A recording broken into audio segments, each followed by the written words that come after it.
Assalamualaikum warahmatullahi wabarakatuh. Halo semuanya, perkenalkan nama saya Arif Muhammad Yuliansyah. Di sini saya sebagai tutor dari mata kuliah Analisis Pasar Modal, Portofolio, dan juga Investasi.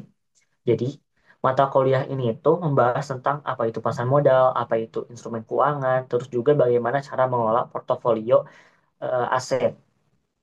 Jadi untuk bahasan kali ini tuh membahas tentang the investment ecosystem dan juga financial instrument. Yang intinya kita tuh akan membahas tentang ekosistem investasi seperti konsep dasar dan isu utama dalam pasar modal, terus juga membahas instrumen keuangan seperti pasar uang, terus juga ada pasar obligasi. Kemudian mengapa pasar modal itu penting bagi perusahaan dan juga bagi para individu atau investor. Terus manfaat berinvestasi sejak dini itu apa? Oke, mungkin lanjut ke halaman selanjutnya. Oke, jadi apa sih itu investasi? Investasi itu intinya adalah proses menanamkan modal atau aset dengan harapan mendapatkan keuntungan yang digarisbawahi itu. Mendapatkan keuntungan setelah kita menanamkan modal tersebut. Jadi untuk investasi itu sendiri kan eh, modal atau asetnya itu ada banyak. Jadi eh, untuk investasi itu sendiri dibagi menjadi dua. Ada investasi di sektor real, ada investasi di sektor finansial. Bedanya apa sih? Kalau misalkan investasi di sektor real itu berhubungan langsung dengan menanamkan modal pada aset fisik atau bisnis yang berhubungan langsung dengan produksi dan barang dan jasa. Jadi untuk investasi real itu sendiri, barangnya atau produknya itu sendiri kelihatan gitu. Contohnya apa? Contohnya properti seperti membeli rumah, apartemen, atau seperti sederhana menyewakan tanah. Terus juga ada kita membangun industri atau manufaktur, seperti kita membangun pabrik, produksi makanan dan minuman, atau industri kreatif. Jadi kan itu juga kita proses menambahkan modal dengan mengharapkan mendapatkan keuntungan di akhir. Terus mungkin untuk investasi di sektor real tuh ada di bidang komoditas, dan mungkin yang paling banyak itu contohnya ada emas. Tapi selain emas juga ada banyak, ada seperti batu bara, ada minyak, dan hasil bumi lainnya. Terus untuk investasi di sektor finansial itu apa? Kalau misalkan di investasi sektor finansial itu berarti menanamkan modal pada instrumen keuangan yang bersifat non fisik dan berbasis pasar modal. Jadi intinya itu non fisik. Contohnya apa? Ada saham, ada obligasi, ada reksadana, ada deposito, dan mungkin keempat bahasan ini itu akan dibahas selanjutnya karena kita akan sering bertemu dengan keempat instrumen keuangan ini. Lalu keuntungan di sektor real sama keuntungan finansial itu dalam investasi itu apa? Kalau misalkan di sektor real itu berpotensi memberikan keuntungan jangka panjang yang stabil karena mungkin barang-barang dalam bentuk fisik itu cenderung semakin lama itu semakin langka atau semakin memiliki nilai. Contohnya apa? Contohnya emas sendiri. Emas kan cenderung dari tahun ke tahun itu terus meningkat. Enggak berbeda dengan sektor finansial yang cenderung volatil. Terus keuntungan di sektor real itu dapat menghasilkan pendapatan pasif. Contohnya seperti tadi, kalau misalkan kita memiliki properti itu bisa disewakan. Seperti itu. Lalu apa keuntungan di sektor finansial? Kalau misalkan di sektor finansial itu keuntungannya yang pertama modal awal itu lebih fleksibel atau lebih murah berbeda dengan tadi kalau misalkan kita ingin membangun bisnis kan itu membutuhkan modal yang sangat besar. Terus keuntungan finansial yang selanjutnya yaitu lebih liquid atau mudah dicairkan. Berbeda dengan kalau misalkan kita punya saham atau obligasi deposito atau reksadana itu untuk mencairkannya itu sangat mudah berbeda dengan kalau misalkan kita punya kos-kosan. Kita perlu menjual terlebih dahulu dan eh, hal tersebut itu belum tentu laku gitu. Oke, mohon maaf. Terus juga, oke, lanjut ke pembahasan selanjutnya. Oke, jadi untuk kedepannya kita tuh bakal maaf, akan terus bertemu dengan yang namanya saham, yang namanya reksadana, yang namanya obligasi, dan juga yang namanya deposito. Jadi apa sih keempat instrumen tersebut? Jadi yang pertama itu saham terlebih dahulu. Jadi saham adalah bukti kepemilikan suatu perusahaan. Contohnya, jika Anda memiliki saham suatu perusahaan, berarti Anda memiliki sebagai pemilik atau shareholder dan berhak atas keuntungan perusahaan yang dinamakan dividen serta potensi kenaikan harga saham. Jadi intinya kita memiliki persentase atau memiliki modal di perusahaan tersebut. Dan kalau misalkan kita punya saham, itu untungnya apa? Keuntungan yang dapat dari saham itu yang pertama dari capital gain. yaitu keuntungan dari kenaikan harga saham.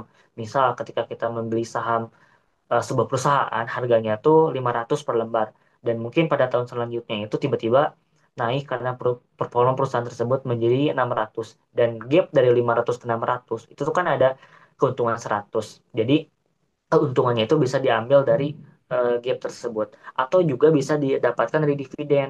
Jadi pokoknya setiap rentang waktu tertentu akan ada yang namanya pembagian laba perusahaan. Jadi kalau misalkan kita punya saham di perusahaan tersebut, kita juga akan mendapatkan keuntungan jika si perusahaan tersebut memiliki keuntungan.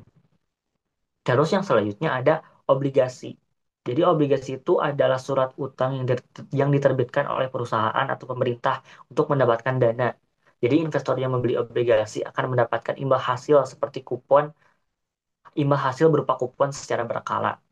Jadi untuk keuntungan yang diambil dari obligasi itu berasal dari kupon atau persentase tersebut. Contoh kasusnya seperti apa? Misalkan kalian membeli obligasi suatu perusahaan dengan anggap 6% per tahun. Jadi jika kalian membeli obligasi tersebut senilai 10 juta, maka setiap tahunnya itu akan menerima 600.000 rupiah sebagai imbal hasil dari obligasi tersebut sampai jatuh tempo.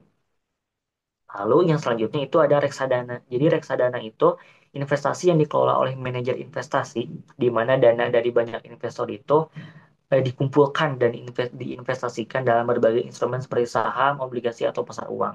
Jadi kata kunci dari dalam reksadana itu tuh ada manajer investasi. Jadi untuk orang yang mengelola uang kita itu dikelola sama manajer investasi. Untuk keuntungan reksadana itu yang pertama mudah dan praktis. Karena kan meskipun kita awam, tapi untuk uang kita itu akan dikelola sama manajer investasi. Terus juga untuk modal melakukan reksadana itu gak terlalu besar. Bahkan bisa dimulai dari 10.000 rupiah. Terus juga risiko dari reksadana itu tidak terlalu besar seperti saham. Kemudian ada yang namanya deposito. Deposito itu produk simpanan berjangka di bank dengan bunga lebih tinggi dari tabungan biasa. Dana hanya bisa dicairkan setelah jangka waktu tertentu, misalnya 1 bulan, 3 bulan, 6 bulan, atau 1 tahun. Jadi intinya reksadana itu kita naruh uang di bank, tapi uang tersebut tidak boleh diambil dalam periode waktu tertentu dan sama bank itu uang kita akan eh, dialirkan atau mungkin dia dialirkan. Dan keuntungan dari deposito itu yang pertama risikonya sangat rendah karena mungkin di bank juga kan ada yang namanya LPS atau lembaga penjamin simpanan hingga 2 miliar. Jadi ketika ada apa-apa dengan uang kita, kita masih bisa mengambil sekitar 2 miliar dari uang yang sudah kita tabungkan kalau misalkan ada apa-apa. Terus juga bunganya itu lebih tinggi dibandingkan dengan tabungan biasa untuk deposito. Oke, selanjutnya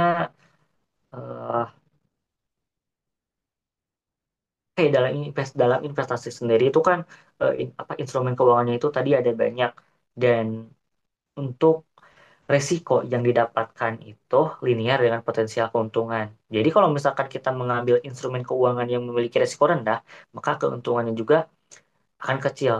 Sebaliknya jika kita memilih instrumen keuangan yang risikonya besar seperti saham atau juga cryptocurrency, maka keuntungan yang didapatkannya juga kemungkinannya akan lebih besar.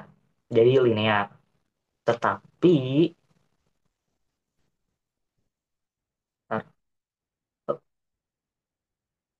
tetapi nyatanya nggak selalu begitu. Mungkin pada awal-awal akan linear ya seperti ini nih. Ada apa surat utang pemerintah, terus juga ada surat utang dari perusahaan, terus juga ada saham. Itu semakin ke sini semakin risikonya semakin besar dan juga keuntungannya semakin besar. Namun sejak dari small cap equity atau saham small cap ini dan selanjutnya itu keuntungan risikonya akan semakin besar, namun keuntungan yang dapat nggak tidak tambah naik.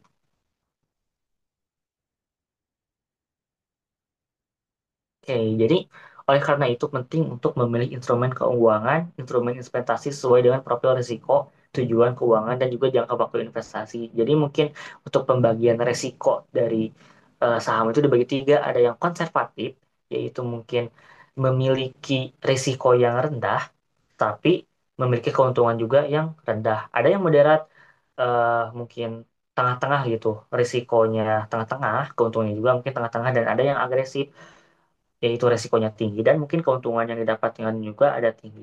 Dan contoh konservatif ada deposito, ada obligasi, reksadana. Untuk moderat itu ada reksadana pendapatan tetap dan juga properti. Dan yang agresif itu ada saham, forex, kripto, dan juga ada derivatif. Lah, lalu yang selanjutnya itu apa itu sih pasar modal? Jadi, nah, pasar modal itu adalah tempat bertemunya investor atau pemberi modal dan juga emiten, yaitu perusahaan yang membutuhkan modal untuk melakukan transaksi instrumen keuangan jangka panjang, seperti saham, obligasi, reksadana, dan juga derivatif lainnya. Jadi, fungsi pasar modal itu yaitu memberi pendanaan bagi perusahaan. Jadi, bagi perusahaan yang mungkin ingin melakukan apa, ingin membutuhkan pendanaan itu bisa berkecimpung di pasar modal dan biasanya disebut IPO atau yaitu IPO. Jadi perusahaannya menjual sebagian dari sahamnya, dari dari sebagian sahamnya. Terus fungsi dari pasar modal juga itu sarana investasi bagi masyarakat, seperti yang tadi bagi masyarakat yang ingin melakukan apa, ingin membeli saham atau seperti eh, membeli obligasi yang seperti itu bisa dilakukan di pasar modal. Kemudian selanjutnya itu, nah, pasar modal sendiri itu dibagi menjadi dua. Ada yang namanya pasar primer dan juga ada yang namanya pasar sekunder. Jadi pasar primer itu pasar di mana efek atau saham obligasi itu pertama kali diterbitkan dan dijual oleh emiten langsung langsung kepada investor sebelum diperdagangkan di pasar sekunder. Jadi yang kalau misalkan pasar sekunder itu tempat di mana efek yang diterbitkan di pasar primer itu diperjualbelikan antara investor melalui bursa efek seperti Bursa Efek Indonesia. Jadi untuk pasar primer itu sendiri bisa melalui Bursa Efek. Dan contoh kasusnya seperti apa? Jadi contoh kasusnya yaitu misalkan ada sebuah perusahaan, anggap perusahaan gadget, terus mulai memperjualkan sahamnya di Bursa Efek Indonesia. Harga sahamnya naik. Oh, maaf, maaf. Jadi untuk pasar secara primer itu si perusahaannya langsung menjual saham kepada investor. Sedangkan kalau misalkan pasar sekunder itu eh, orang-orang tersebut membeli sahamnya itu melalui pasar sekunder. Contohnya apa? Contohnya Bursa Efek Indonesia.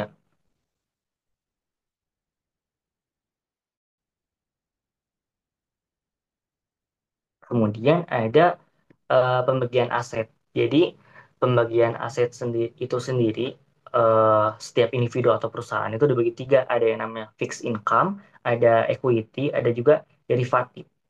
Fixed income itu sendiri merupakan pendapatan pendapatan tetap dan ada dua, ada yang namanya money market, ada yang namanya bond market. Jadi market itu atau money market atau pasar uang itu instrumen jangka panjang dengan risiko rendah seperti deposito dan surat utang jangka pendek. Sedangkan kalau misalkan pasar utang itu instrumen utang jangka panjang seperti obligasi, obligasi pemerintah dan juga korporasi. Untuk equity atau saham itu instrumen kepemilikan perusahaan yang diperdagangkan di pasar modal seperti saham di Bursa Efek Indonesia. Terus juga kalau misalkan derivatif itu instrumen keuangan yang nilainya berasal dari aset lain seperti opsi atau future. Terus juga ada kontrak derivatif lainnya. Sebentar. Nah,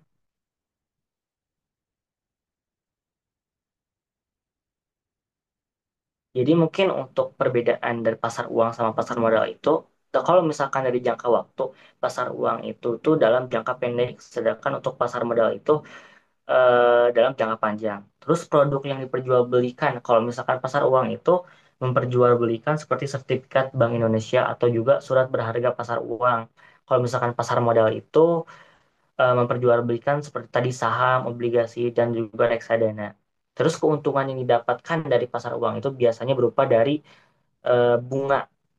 Kalau misalkan pasar modal itu dari dividen atau dari bagi hasil, terus juga dari capital gain atau gap antara pertama kali membeli juga mungkin terakhir kali menjual. Terus kalau misalkan dari pelaksananya pasar uang itu diatur sama Bank Indonesia, sedangkan pasar modal itu bisa melalui perusahaan efek, contohnya mungkin Bursa Efek Indonesia.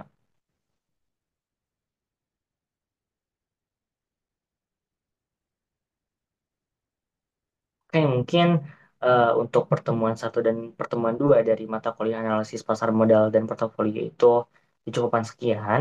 Mungkin kalau misalkan ada pertanyaan boleh ditanyakan di kolom komentar atau mungkin jika ingin didiskusikan boleh. Mungkin sekian dari saya. Wassalamualaikum warahmatullahi wabarakatuh.